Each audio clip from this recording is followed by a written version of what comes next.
Greetings all, Bart Saric here to present to you my original underground classic, Skinned Alive. This is a feature-length documentary about the interrelations of professional tattooing and skateboarding, fueled by music. I made this film some 20 years ago as an independent filmmaker and was grateful to have the opportunity to make it with integrity. Before such shows as Miami Ink. And other surging daytime tattoo sitcoms, which glorified the professions and came out soon after. This is an authentic plunge into the origins of the subcultures that exist.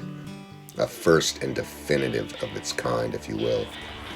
Some 20 years later, I'm now sharing this epic with everyone, fueled by the need to, along with frustrations from all the bootleggers illegally making money for my film the last 20 years, with a respectful cheer to the OGs that are rightfully featured. Much love and respect to everyone involved in this production. Sharing features like this has become my show of support and love. Please help me continue to build what I work so hard to bring forth by pressing the subscribe and like buttons on this YouTube channel as your support. Much thanks and gratitude. And now, enjoy this film in its entirety and final cut.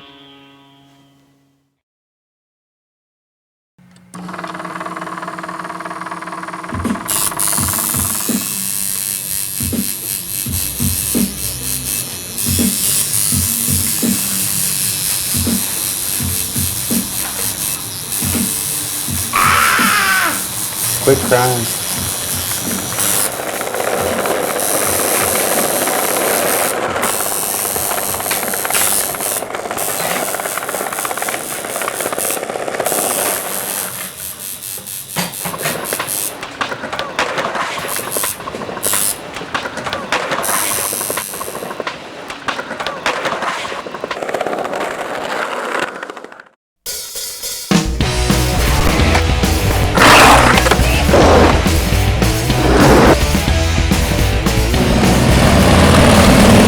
It's not a fad. We never decided to jump on some tattoo bandwagon. The antisocial nightmare. It was walking hand in hand, skateboarding, punk rock, and ink slinging. It wasn't cool. It wasn't fashionable to have a tattoo like Dennis Rodman and Tupac and all of them make a scene. We've been doing it decades before they even thought of doing it. They didn't have nothing on us. All your pro ballers, you were a leopard if you had a tattoo and you were skateboarding.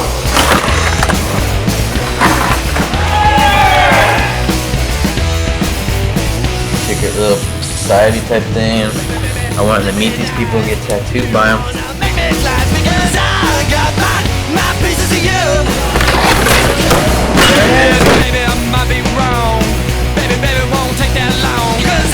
You know, think about while I was getting that tattoo and that time of my life. You start collecting more pieces and you start putting them together. There's a pain factor involved sometimes. Fall down, go boom. Get scratched up for about 2 hours, a little bit of pain both.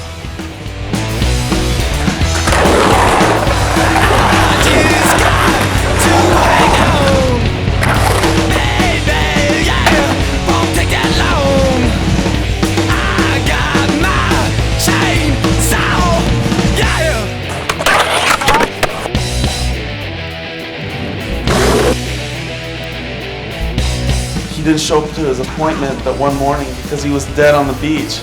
I like to go fast and straight, just like my weapons. They should make tattoos illegal.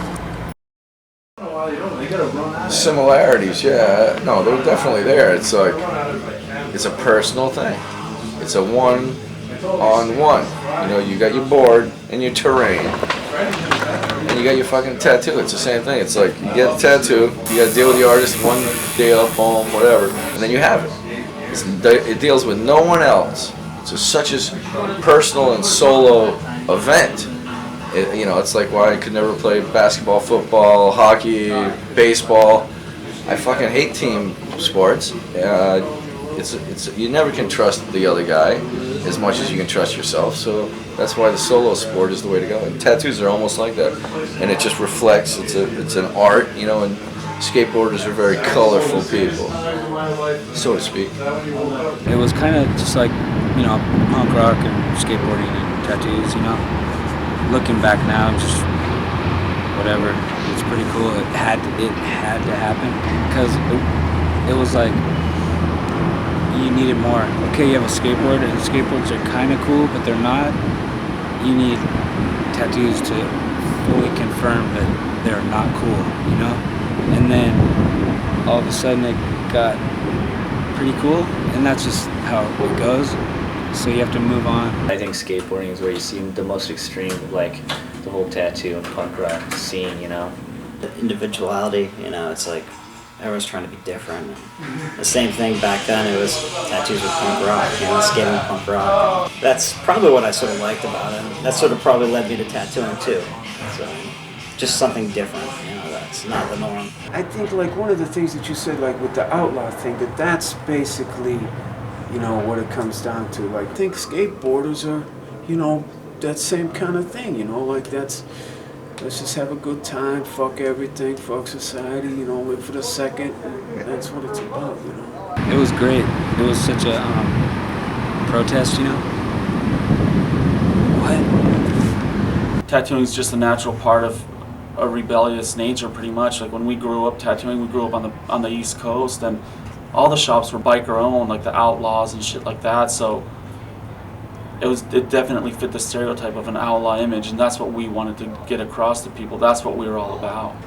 All the tattoo guys I meet now are all grew up skateboarding. They were both kind of there, and they both tied in, and I ended up meeting a lot of people who were, you know, skateboarders and also into tattoos, being in skateboarding and tattooing, you know. They set up an appointment, whatever, in advance, like a tattooing, and they'd be like, oh, you skate? I'd be like, yeah, I skate. You skate? Yeah, I fucking skate, blah, blah, blah. Turns out to be like some pro, you know, you never know. I mean, I don't know a skateboarder now who doesn't have a tattoo unless there's some 15-year-old fucking pro kid doing 16-stair handrails, you know, blindside. I think it's an art form in both senses. I mean, skateboarding is an art form in itself.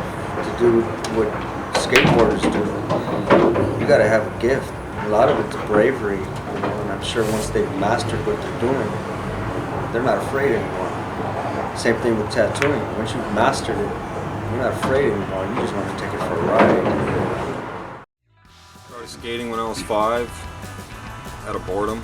Continued on until probably 79, 80, 81, and then met Jay Adams. You know, he got me on Santa Monica Airlines. From there, I just, you know, everything progressed, got better, started winning, hanging out with Nadas a lot. You know, went from Powell, Santa Cruz to Elva, and then from there I went to Vision. And then the rest is history. After Vision, I got together with Rocco, and we started World Industries. And, you know, that's all in the past now, and now I'm doing Z-Cult. It was out of necessity. That's where Z-Cult came from. And there wasn't that tight-knit, and I felt it was coming undone. And I felt if I didn't do something fast, we'd lose that. We'd never have what we did in the 70s and what we had in the 80s, slightly in the 90s. I just wanted to assure that there was a fourth generation following of Dogtown, Z-Cult, Bulldog. We're all the same thing. You know, if you look behind the names, we're what's standing behind it. In my arm. Who's our soldiers? We got Austin C. Holmes. He's a guy from Orange County. We got Eric Britton Tuma. He's from the 80s, still skating strong. We're giving him a board, full model. Then we have 15, 20 guys who right now we just call them soldiers. If you want to hang out with Z-Cult and you're down with us, then we're behind you. During the years I was a skateboarder for Powell, I did a lot of traveling, and I got to meet skaters all over the United States and all over the world, and I'd run into these guys with skateboard tattoos, see logos, and I'd start going, wow, that's fucking badass. And I gotta admit, that's what sort of influenced me, seeing how they were so loyal to whoever they rode for. And then I finally decided to do it myself when I got back into town. That's what got me into it. Finally, things meant something enough to do it. You know, the first one I ever got after that was that. That was Stanford Venice. Then right after that, I got these for skating, Thrasher. They were so good to me. Powell, they were so good. Polar Bear, he did a World Industry one on my leg. Schwag at Tattoo Asylum, that's one of the homies' names who did one. If I see their work and it's clean, then I can live with it, and I know them and they won't charge me. Stuff I love, you know, Dogtown, POP, Z-Cult, 100% skateboarder till death. It's just shit that I like.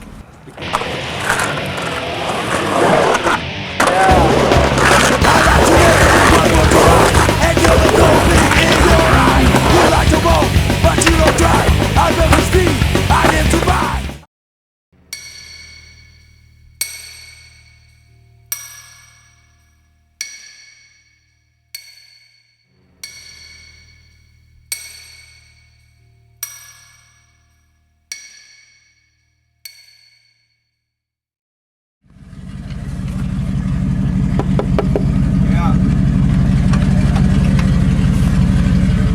are you up to? Is this your new pad? This is my house, yeah, dude. Need a donut? Yeah, sure. Donuts, I eat donuts a lot. Here, eat it up. Cool, thanks. Always the same. Oh, it's a lemon filled. Kill. That's good. I grew up out in the hills, dude. Bunch of hicks and shit, and I was just like, this kind of solo guy. I was one of them dudes that was really into skating. Until I broke out, started just cruising around on my own, you know. Found my groove. You know, I guess it found me, you know. I've probably been skating like 20 years. I'll be 29 this year. And I grew up skating street all over. Started ditching school when I was like, 13 to go skate. Hitchhiking to Portland. Then I started Burnside, started hanging out there. When I was 18, I started coming down here to Cali. Cruising around, started meeting people. One day my buddy made a homemade gun and we did it on Burnside. My first one. Tattooed my son's name. Marcus. I did that one and I tattooed scabs on my knee the same night I was really drunk. And, I just wanted to have some barbarians tattoo on me just to see what's up. Mostly just traveling around the states, A lot just right around in here, Arizona, Cali, most of them. Some Portland. Got this one, I had to go back to Portland for my pops, he passed away. So I got that night. Oh yeah, I got Vans tattooed on my feet. They're like in the process of. Most of my work's done by like Tim Hendricks, who works down in Newport Beach. He's done a lot, like on my neck, knuckles, these little webs. He did like this shit. Been doing my Meister Brocan. Did my Coors, I was a little drunk for this. Did my chest, scapegoat thrasher.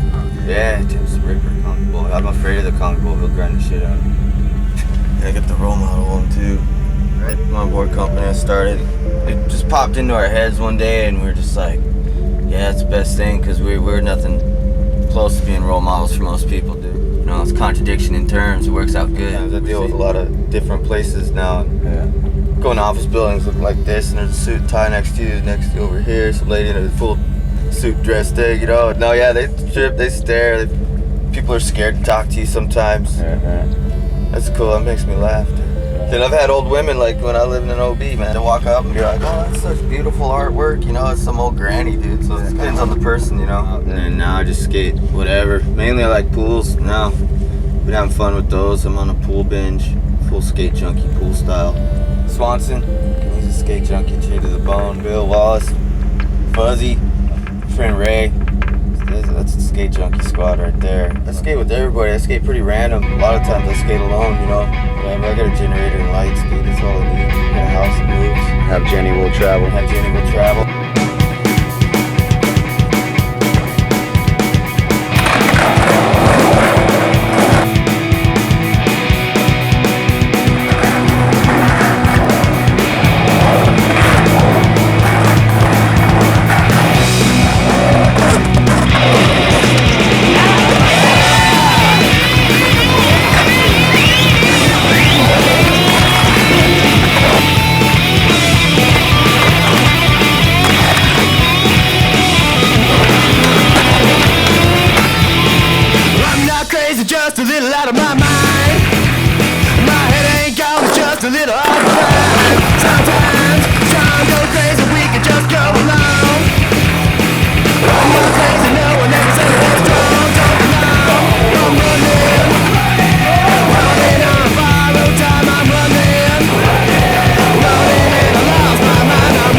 Yeah, I want to say what up to my son Marcus, man. He's gone, but he's not gone. Love you, boy, and say what up, man. Go skate, get tatted, it's fun. You can live your life for yourself, in reality, man. Not that fake bullshit. That's from Marcus, too.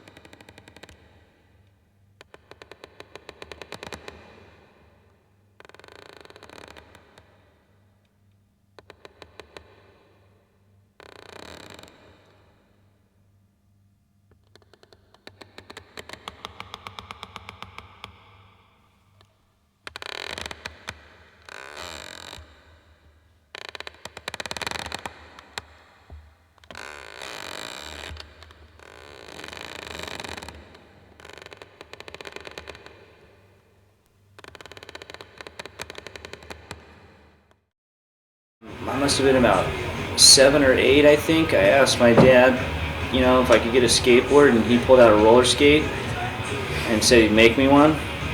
I made a skate, learned how to make a skateboard out of a fucking jigsaw and a roller skate and a piece of wood. They had metal wheels. I was over that real fast, so I had to come up with a hustle, helped out around the house, paper route, things like that. Got myself a skateboard, and then hustled up some trucks and some wheels and all that, and ran around on that for years. You know, I mean, tail gone, everything gone on it. Well, I quit skating for a while because I got into drugs, like a lot of teenagers do. And then I started skating again about 6-7 years ago. Now I just need it. It's like a life. You need that rush. I don't do drugs as much anymore because I don't need to. I don't need to escape from any kind of reality. So when I do need to escape, skateboarding, that's what it is, you know? Yeah, I do tattoo a lot of skateboarders. I tattoo some of the guys from Black Label. One of my best clients is Jim Gagney. Tattoo the famous Eric Dressen. Tattoo Neil Heddings. I did a lot of work on Neil Heddings. He's a good friend of mine. Pigpen. Lots. What influenced me, I guess, is I grew up kind of with a lot of cholos, and I came from like a real artistic family. My dad was an artist. All my brothers and sisters draw and paint and stuff. So it just kind of fit. All these dudes I grew up with wanted tattoos, and I was an artist, so we just made some homemade shit and had fun. It just kind of grew from there, you know? So how old were you when you got your first one? I think I was about 15 in a garage by a cholo who just got out, doing about 10 years, learned how to tattoo in the joint, practicing on all the neighborhood kids.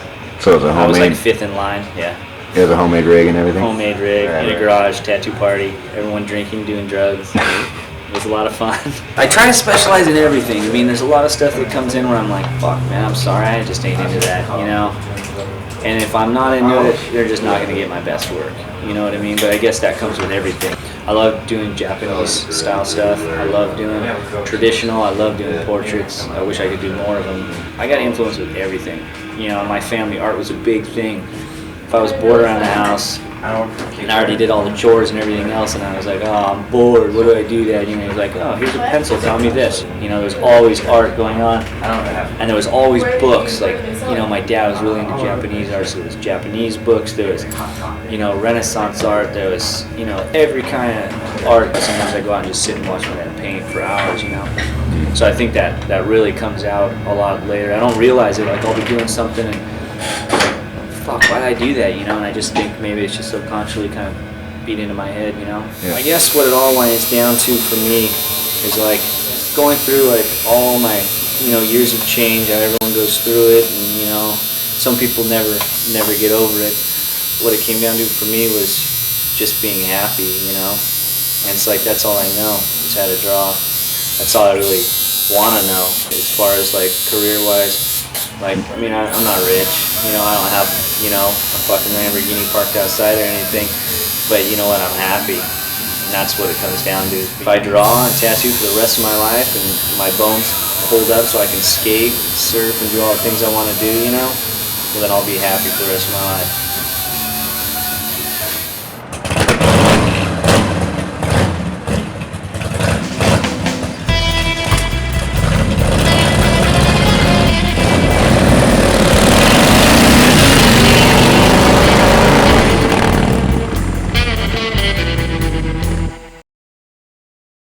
I've always been into art and tattoos. Skating, fucking punk, and tattooing just go hand in hand. Back then, you know, I mean, in the 80s. I mean, it still does to this day, but watching videos and looking at magazines, it was just like seeing Jason, Jessee, the Godoys, and I mean, there was Clay Decker. I mean, I'm from Hawaii, so Clay Decker was in Hawaii, and I'd be sitting next to him on the bus. And he was by far the punkest fucking guy in Hawaii.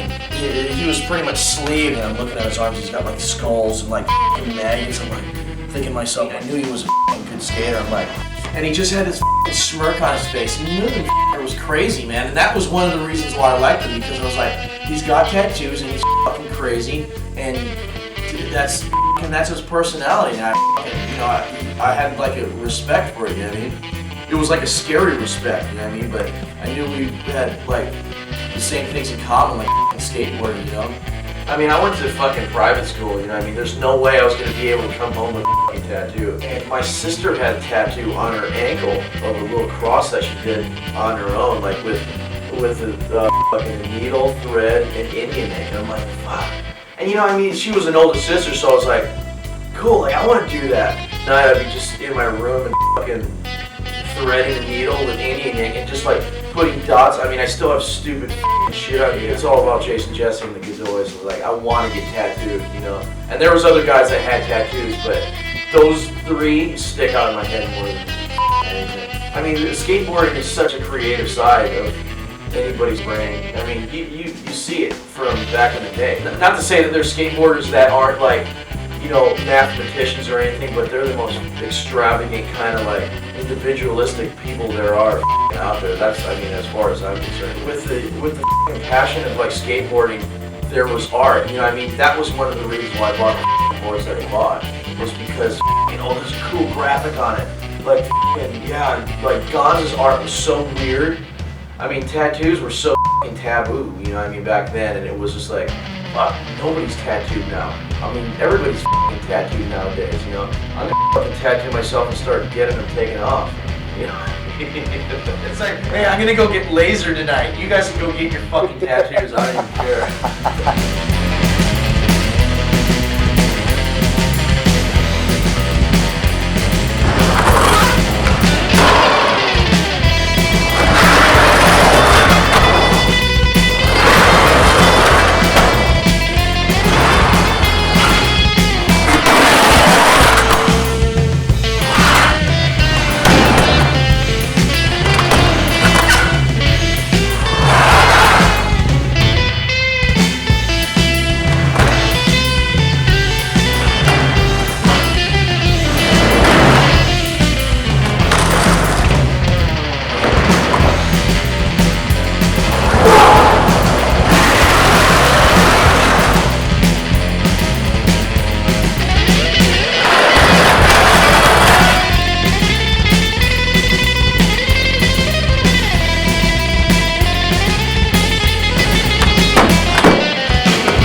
Hey, I'm Dressen, and my life revolves around skateboarding, getting tattooed. What made me get my first tattoo was probably hanging out with Jessee when I was on Santa Cruz. They were traveling around a lot and stuff, going to Europe. Went to Hanky Panky, was the first tattoo shop I ever went to in Amsterdam. Me and Jason were together, and just seeing all the dudes in there all tattooed up, and just everyone kind of gawking over Jessee because he was tattooed down by Mahoney. And that, and I was hanging out with him every day and just looking at his arms, and he was telling me about all about the dudes that he was getting tattooed by, Mahoney and Danny Romo and Brandy Johnson. Secret little society type thing. And I wanted to meet these people and get tattooed by them, see what it was all about, and went and got my own tattoo. From there, I just got interested and started following it, started looking at the magazines, reading the books, and just kind of getting hip to who was who and what was what. You know, the different styles, the Japanese style, the traditional American. And then also I like the black and gray, like East LA Cholo style. Most of my tattoo guys I admire and look up to all grew up skateboarding. So that's how I've kind of acquired a lot of my tattoos. There's some people that have admired my skateboarding, and I've ended up admiring their tattoos. And when I'm into something, it consumes my whole life. That's pretty much what happened in tattooing. I just started hanging out in tattoo shops. I just would hang out every day, every night, just be the shop fucking hanger outer guy.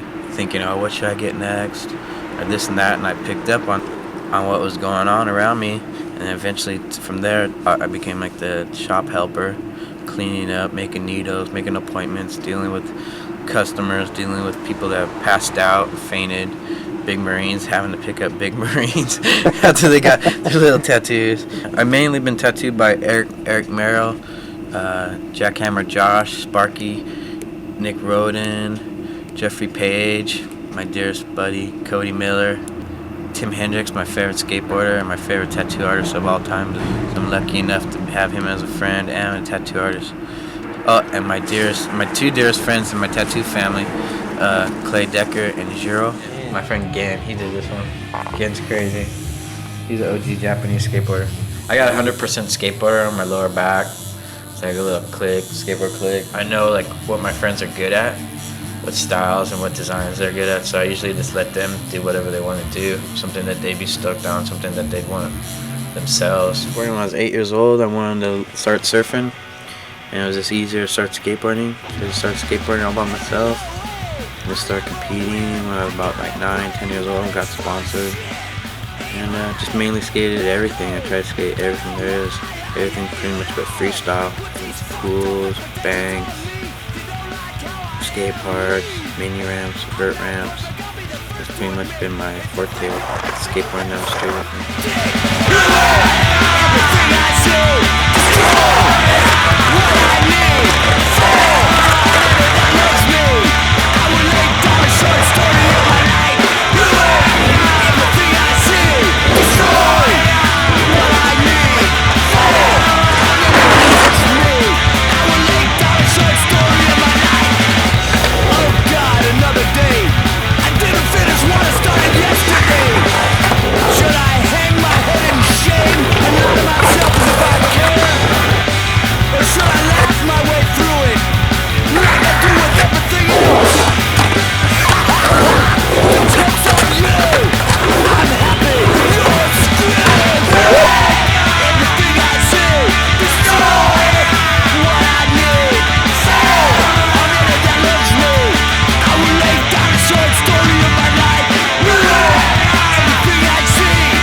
My job wasn't going so well. I was doing construction. And my buddy Sparky, I was roommates with him.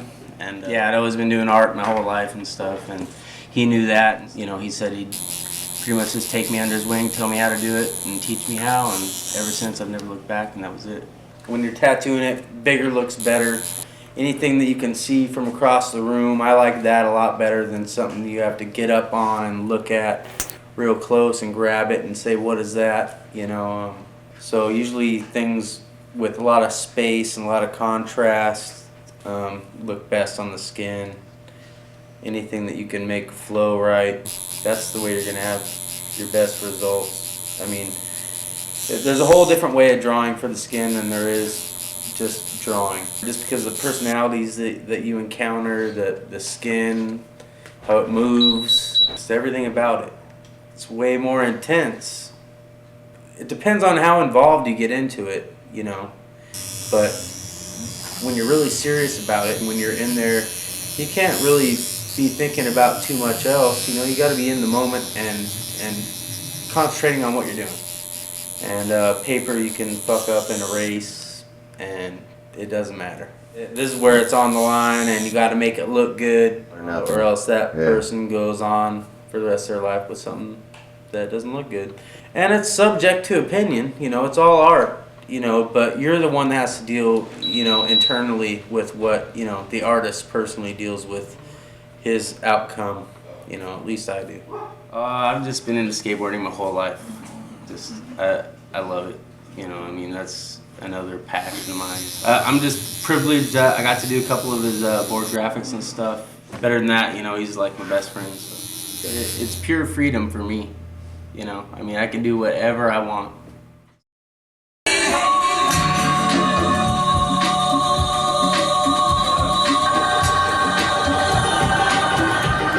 How long is it taking?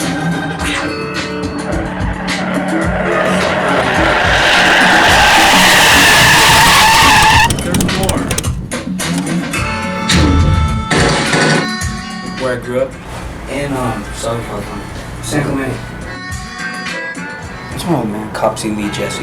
No, he used to hot rod in the 60s and 50s and broad and custom. Put fuel injection on. Alright, hi. Turned pro when I was 17. First wrote for Uncle Wiggly or something. Doesn't even matter. And then Vision. Gator got me on Vision. And then Santa Cruz Skateboards when I was 17, turned pro, and had a pro model for 3 years, and then that was it. Started this other company in '92 with these guys, and it was super cool. With Steve Keenan and Moish. Moved on to this place, Automodown, and it wanders between skateboard, company, motorcycle enthusiasts, shirts, silk screening. It's pretty cool, actually. Wait, this thing's throwing me off. There it is.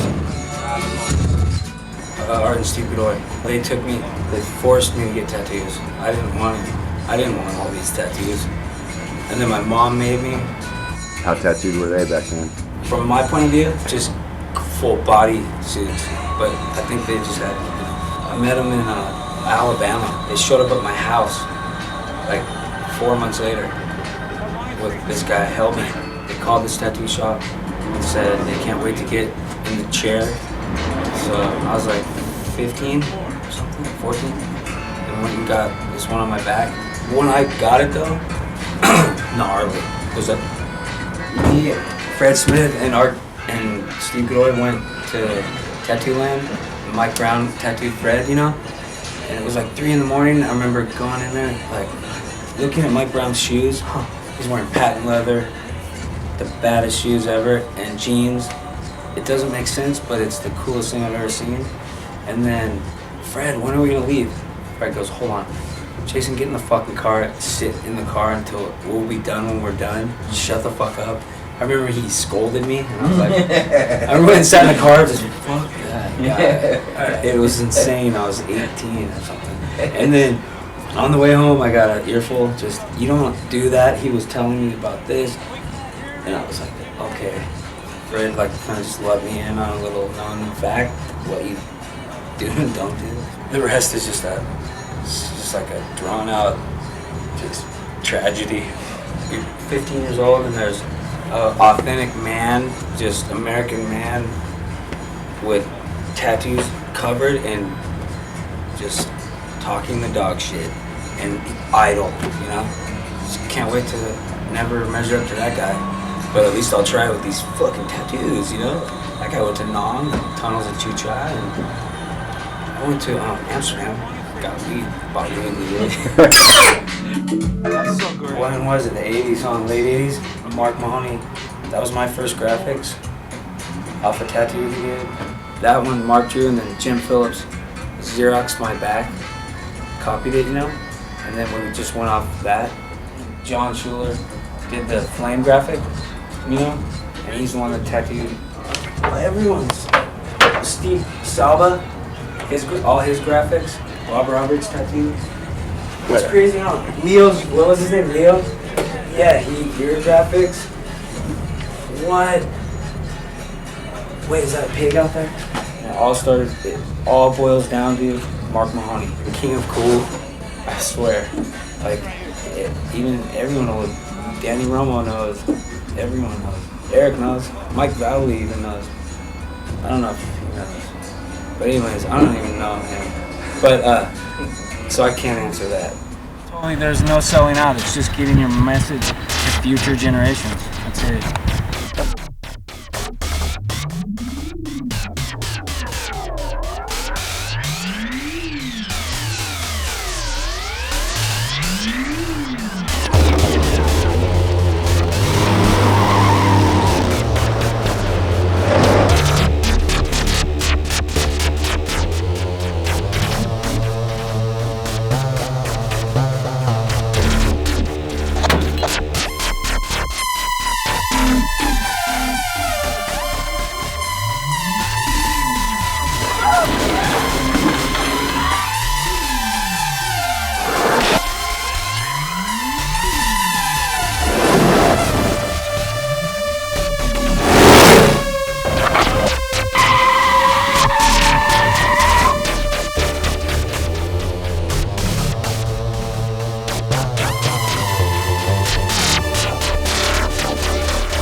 That's who I got to thank for all this irresponsibility. There it is. Look at this. Oh, this isn't me, man. This is shit. And as a kid, drawing, that's all I like to do is draw with black and gray and get the Crayola box and it'll be that big, the black one, before I touched anything else. And as a teenager, I joined a little gang and I go down with the older guys from the gang to Rhode Island. Well, they get tattooed. And as soon as I walked into this one shop, Buddy Mott's shop in Newport, Rhode Island, it was like, as soon as I walked in, one foot in the door, I was like, this is it, this is what I want to do. It was illegal in Massachusetts where I grew up, so, you know, I had to work underground. I kind of learned on my own. This friend of mine, Mark Hurley, who I went down to the shop with, was the kind of like leader of the gang we had, and he was an artist as well. And he joined the service, joined the Navy, and he came back with some tattoo equipment, and he had started tattooing. He got a little game from this guy, Cool Hand Luke, in Jacksonville, Florida. He came back and gave me a little quick lessons, and I tattooed his back. You know, that was my first thing. So I would say Mark Hurley gave me my start till I came to California and then worked on the pipe with Colonel Todd, who was like old master. I mean, I never even saw a fine line black and gray tattoo till I came out here. That's what I wanted to do, and I couldn't talk anybody into doing it. First real fine line thing I saw was on Johnny Thunders, something that Bob Roberts had done. I was like, man, how does he get that line like that, you know? And then when I moved to California, I saw, you know, it was everywhere, especially Good Time Charlie's in East LA, all that super fine black and gray shit, and I was like, yeah, that's it, that's it. So I came and I learned, you know, some old school stuff from Colonel Todd, you know, weasel my way into, you know, Good Time Charlie's. I learned from Jack and Mike Brown, so, you know, that's the thing. It's like I'm still learning, you know. I like doing, you know, portraits, photographic stuff, you know. I like doing, you know, motorcycle tattoos because that's what I drew when I was a kid. And I like doing religious stuff, you know. I first come out here and I was working in Long Beach at the Pike, you know, and I was tattooing all these guys from TSOL and all the bands. And they'd bring skateboarders in. That was the connection there, man. Randy Jansen, who was managing a skateboard team. I tattooed him and his brother and a bunch of people. And then he brought me down Jason, Jessee, Jason first and Fred, you know, and then there was a time there where, you know, those guys was my, you know, like my best customers when I opened up a shop of my own. They would keep me going when I was just struggling with the new shop and everything. And Jason especially was really helpful with helped me getting that first shop going. Fred could hang. Them kids could get tattooed, man. They were good with paint, man. Jason did that whole sign on him, the Indian thing. It sounded like a rock, man. I think that one was once sitting, and that was a lot, you know. Gangster. Looking back now, I wish I would have just grabbed get this shit out of here. We're leaving. And then call him later. Hey, Mark, when it doesn't hurt. Mark, I'm sorry. You forget that it hurts. Yeah. And that's one of the things that's great about tattooing for me is that there comes a point where you have to be done. A person can only take so much in a day. Because if I'm drawing on paper, like I'm never satisfied. That's the genius of tattooing. I had this banana board, and it had Excalibur trucks with urethane wheels. I grew up in this upper middle class neighborhood, and it was all white boys. So I was like, shit. So I got me a block, a 2x4 block. Cut it so big so it fit perfect underneath the front trucks, and I was low riding. Used to carry a little black switchblade in my pocket. I'd be riding through, used to fuck with the white boys and say, hey, check out my switchblade. But they were more interested in my skateboard, man. I said, what the fuck is this, man? This is my lowrider, man. Be wearing khakis and my Imperials. And I used to skateboard a little bit. I used to go visit Fat George up in La Puente. I was about 12, 13 years old. I used to take my homies up there. I said, hey, George, check this tattoo I did. Man, it was like, shit, man. What the fuck are you doing? I mean, I thought it was good, but, you know, just kids tattooing kids. We didn't know what was up. I was just poking my friends. I was getting the feel for it. One day, George finally gave me a job, a helper's job. I did that for about 3 months. I was slinging ink, man, a youngster in this tattoo shop. I got streetwise in 2 weeks with him, you know. And it was cool. I had a blast. I didn't skateboard much after that, you know. But I started tattooing some skateboarders, you know. After a couple of years went by, I started meeting people, started figuring out the different social groups, all walks of life. And I could honestly say the first skateboarder that I ever knew was Jason Jessee. Mark Mahoney tattooed him. I think Mark did some sun or something on his arm. And Jason didn't have all the dough, and Mark got pissed off or something like that. Did a few pieces on Jason, Jessee, myself, Eric Dressen. I grew up in a real religious family.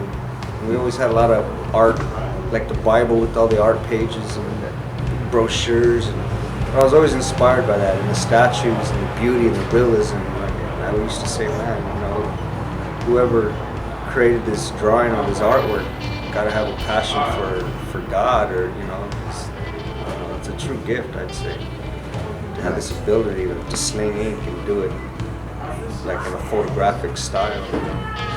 But it also comes like a muscle. If you don't work at it every day, you're not gonna get there. You know, just like when Mahoney worked on me, I was like a 6-month course. You know, I mean, that's the ultimate way to learn how to tattoo.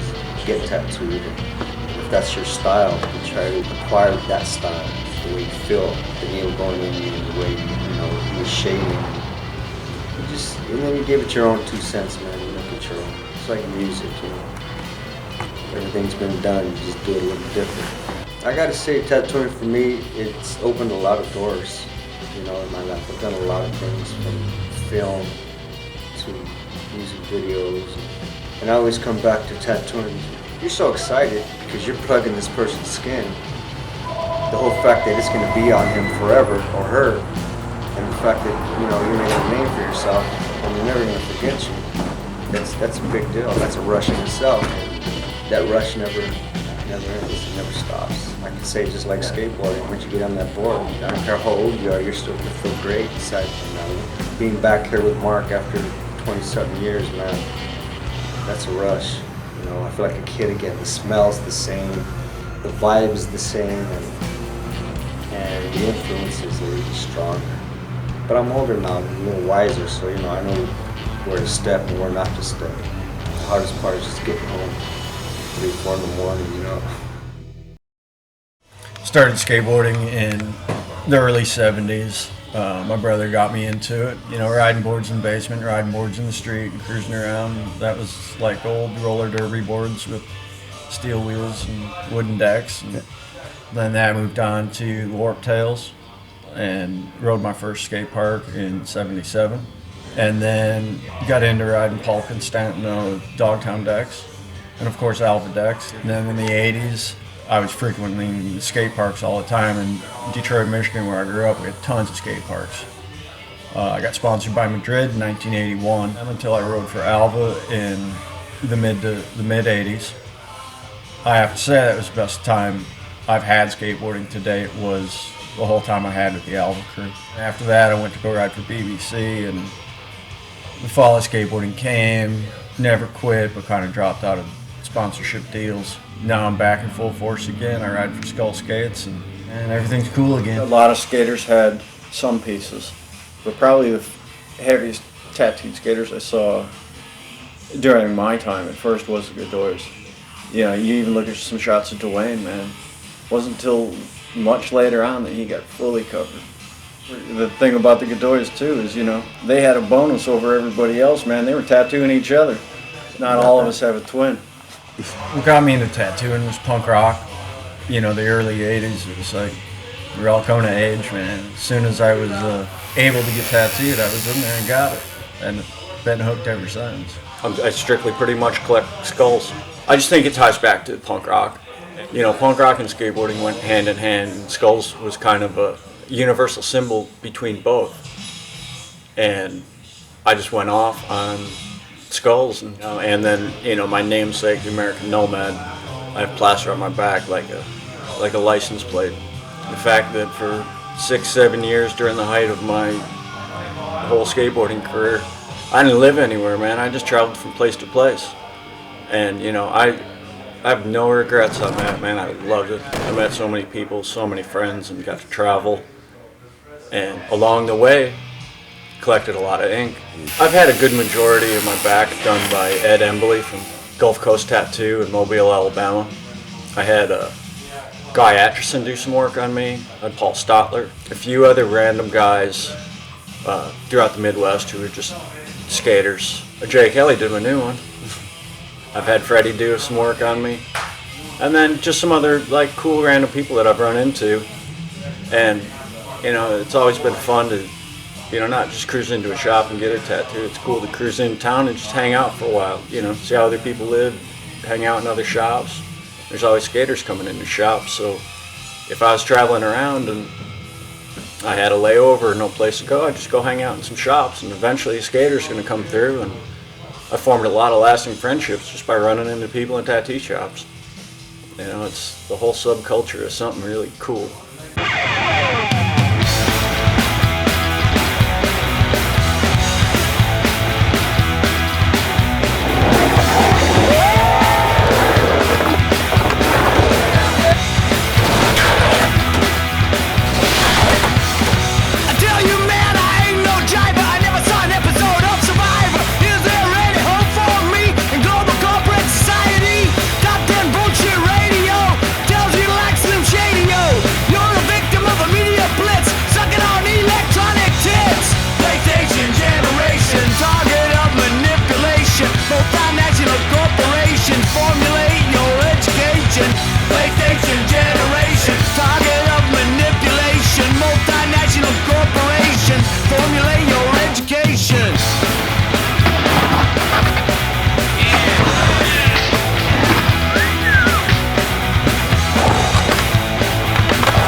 I started getting interested in tattoos as soon as I turned 18, but I didn't really get tattooed until I was about 23 because there was no one doing good tattoos where I lived. And that's sort of where I was like, I know I could do a better job than this. So I started leaning that direction. I was living up in Vermont and met up with some guy with a good friend of mine, this guy Joe Muma, who moved out from Ohio. I started hanging out in his shop and got in that way. Actually, Fred really was the first person I saw was heavily tattooed when I used to skate his park as a kid.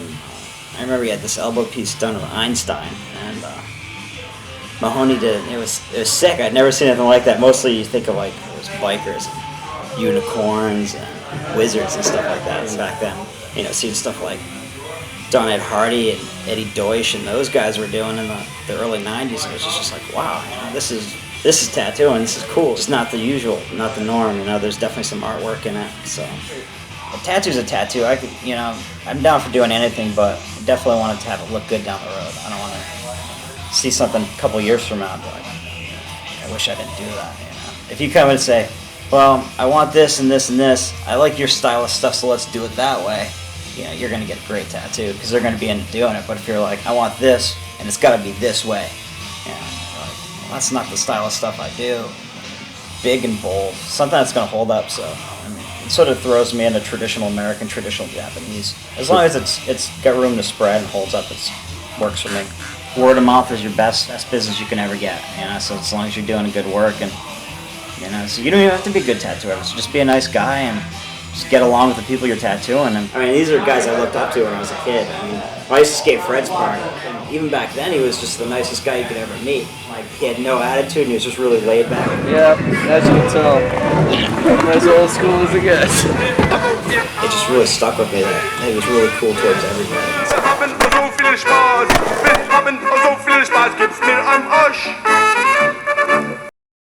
I started getting tattoos at a young age, and how'd that happen? Why? I don't know. It's just, you know, you want to be cool, whatever. And tattoos are cool. So, 15, you know, we went into town. Boom, you know, get an ID. Yep. All right, shit out. Boom, you know, that was it. Right here.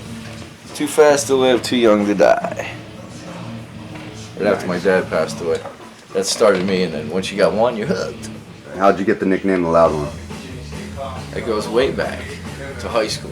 Now, I graduated in '82, so, you know, late '70s. Me and 4 of my boys, we just always hung out, and we just started drinking at an early age, you know, and we'd start driving at an early age, and just mixing it, and show up at parties and just fucking destroy it, man. We lived out in the country, and we were like into punk rock. It was like, fucking, holy shit. Bust the place up, man. Get gnarly. Fucking cops, everything. I mean, it was fucking got heavy, you know.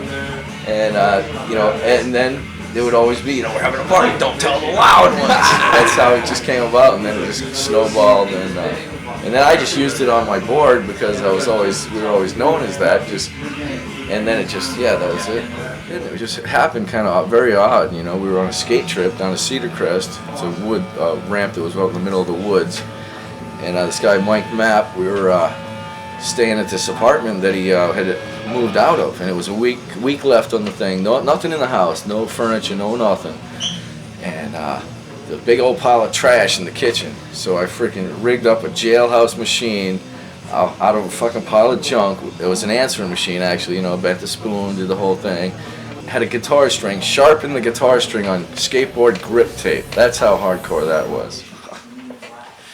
I'm really thinking about that. And he was sterile, boy. Oh yeah. And that was it, man. Just like did a couple little scratchy things like that, and I'm like, that's fucking killer. So then I got a junky machine off somebody and some junk equipment and started, man. Figured out this is it, man.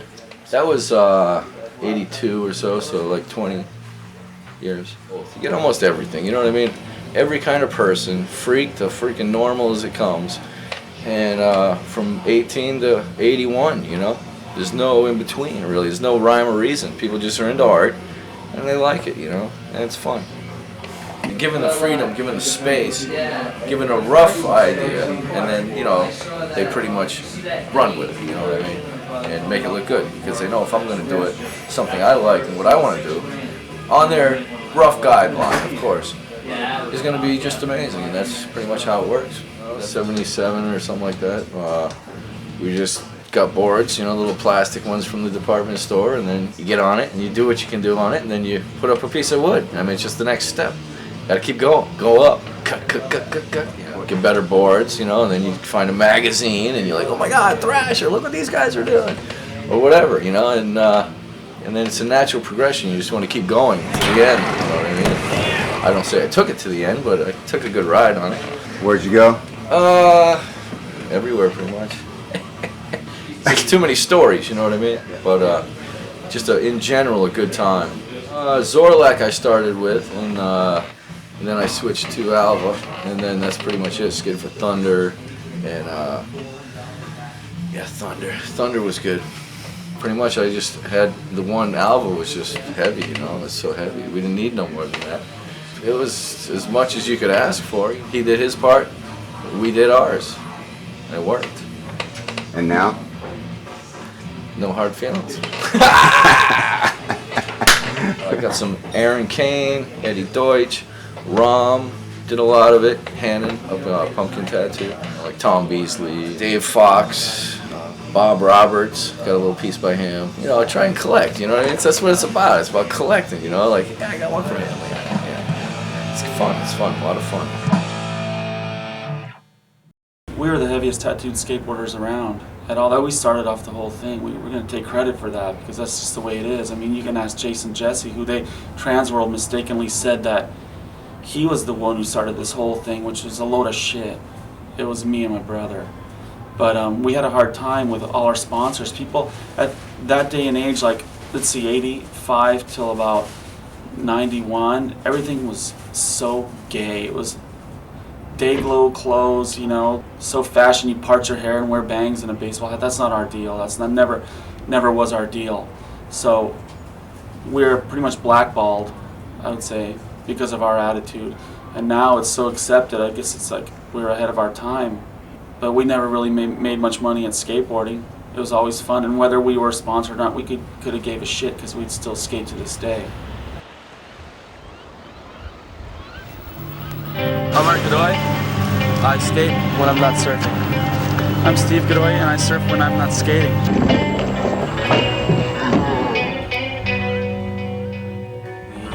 When the Cockney Rejects album came out called The Power and the Glory, and all those guys had tattoos. We were already into punk rock since we were kids. So it was natural that when we saw that, we wanted to be like the people that we listened to, you know. That's pretty much what inspired us to start tattooing. Right before we got out of high school in '84, we were doing homemade jobs on ourselves, and we weren't really going to get into tattooing for a job. That was just like accidental because our dad spent our college fund. We wanted to go be pastry chefs. As weird as that may sound, we wanted to go learn how to cook and do that kind of shit, but it didn't work out like that. I think it's great how it evolved, how it happened. Because in the beginning, when we first started, we decided we had to graduate from homemade pokes with safety pins and X-Acto blades to using real machines and learning how to do it the right way. Which was a bitch back then. Yeah. It wasn't easy like now. We're all self-taught. Yeah, a lot of the artists that lived in the town when we started tattooing, we lived in Dallas, Texas, and nobody wanted to teach us anything. But before that, when we lived back east, it was even harder because it was biker owned and operated, and there's no way you're getting in there. Yeah. 1977, because that's when we got into skateboarding and punk rock, hence the safety pin there. All the little lines like these, the lettering, you can tell it's still homemade pokes, but everything else I had to reline because it was starting to fade out. That was first that Art did with a safety pin and black ink. First tattoo that Art ever did with a machine. When we graduated from safety pins and black ink to tattoo machines with real needles, and the very first stuff that we did was homemade. That was mainly on our left arms because we were right-handed, we poked ourselves, but we've recently since cleaned it up. And all this is cover of it. So this was like years of experimenting, getting better, and then finally getting good enough to get rid of the old junk. We told each other that when we got better, we'd fix it. And so we fixed it. Our right arms were collector's arms. Those were the arms that we collected from other artists, and our left arms were pretty much our own. We could practice on ourselves. Managing a skateboarding career and working full-time in a shop, apprenticing, couldn't do it. So we'd take our shit on the road, and in hotel rooms we'd just practice on each other. Whenever we'd go to contests, we would take the money that we were given by the companies for food, per diem it was called, we'd spend it on tattoos, so most of the time at contests we'd be hungry. Moved to Texas, where we met Jeff Phillips and Craig Johnson, all the Texas guys. That's where we first got sponsored. It was always been our dream to be pro skateboarders. They gave us a big push, Jeff Newton from Zorlak, and we wanted to turn pro, so we turned pro in '85 in Virginia Beach. We were bums, we lived outside. Just drove our big car the whole way from Pennsylvania up to skate with Fred Smith and those guys up in Boston, drove all the way down to Texas, lived there, lived outside, out on the street, moved to California. We were pro by then. We got in Rolling Stone, this was 1987. We're at the bottom, we're still more tattooed than everyone else. Scroungy, we couldn't even afford to buy razors. Fucking scumbags. Got kicked off of a couple of companies, quit a couple of companies, made enemies and friends along the way, by around 88, 89, we had our own company, Iron Cross Skateboards, which was backed by H Street. Shit went sour. We quit that whole deal. And skateboarding was changing anyway. Little wheels, little boards, we just couldn't adapt. We weren't in the street, all the parks were closing, so we still skate. We tried to do the best we could to get equipment, and here we are still to this day skating. For just about every company we rode for, we drew our graphics. Whenever we had our own pro models. So, And for other people too. we also used to do a lot of t-shirt art for like O'Neill. We've done some shit for Quicksilver, Pirate Surf when they were around. A lot of people. They were always straight when they were did drugs and drink. It's funny getting stereotyped. People think that you have done it when you haven't done it, just because of how we look. it's great. We could always build and tune machines, but we didn't really put any effort into manufacturing until, I would say, like 98. Right before my brother moved, we started making molds for stuff, and we were doing our own coils. And we have 2 things that are patented right now, and yeah, that's our side thing. We just did everything along the way together, so yeah, that's each other was our inspiration. Come on!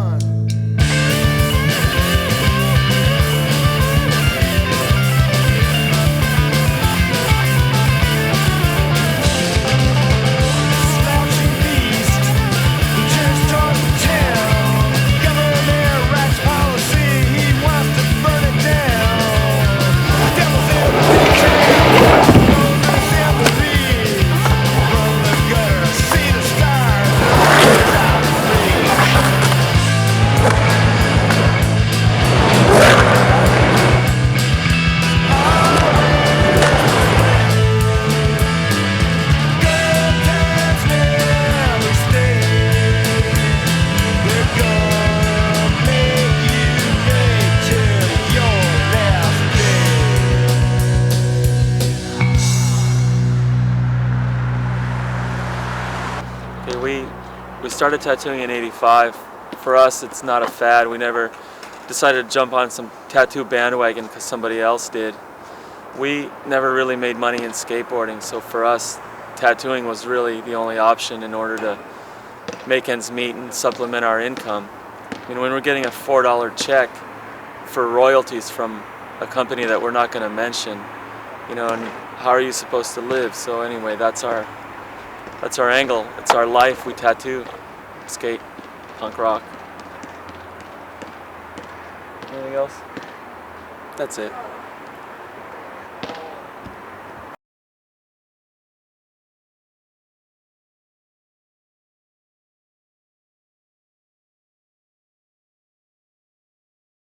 Oh man, we ain't done yet, you know, that's the thing, you know, tattooers don't get to retire, there ain't that kind of money in it, so the idea is to have as good a time as you can and, you know, do as good a tattoos as you can. And fuck, are you serious right now? Final thoughts? Yeah. I wrote them down. Okay. In the form of about 14 suicide notes. Has anyone done that to get them removed to get more?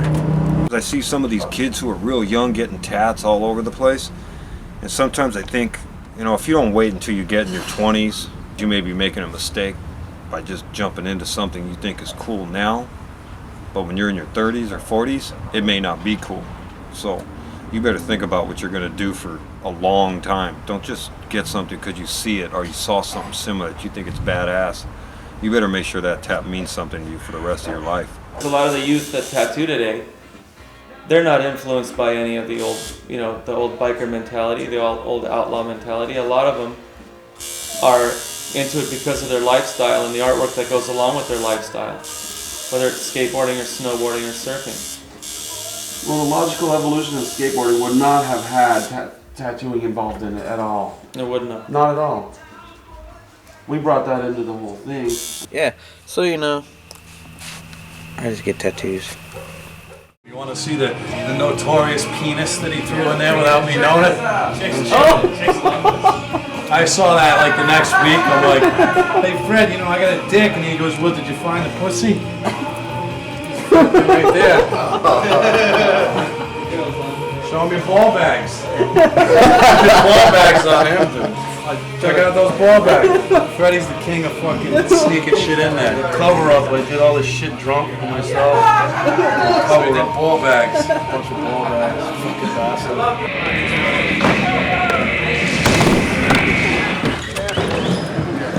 This goes out to my buddy Jessee. Props. Thanks for the goods, bro. When you ain't in it, somebody's got your back. Thanks, man. Okay, final thought. There's no selling out ever. It's just getting your fucking message to the marketplace for future generations to see. That's all. Fuck it. Die when you die. Job well done. Sure Grip. Best skateboard company. Fuck.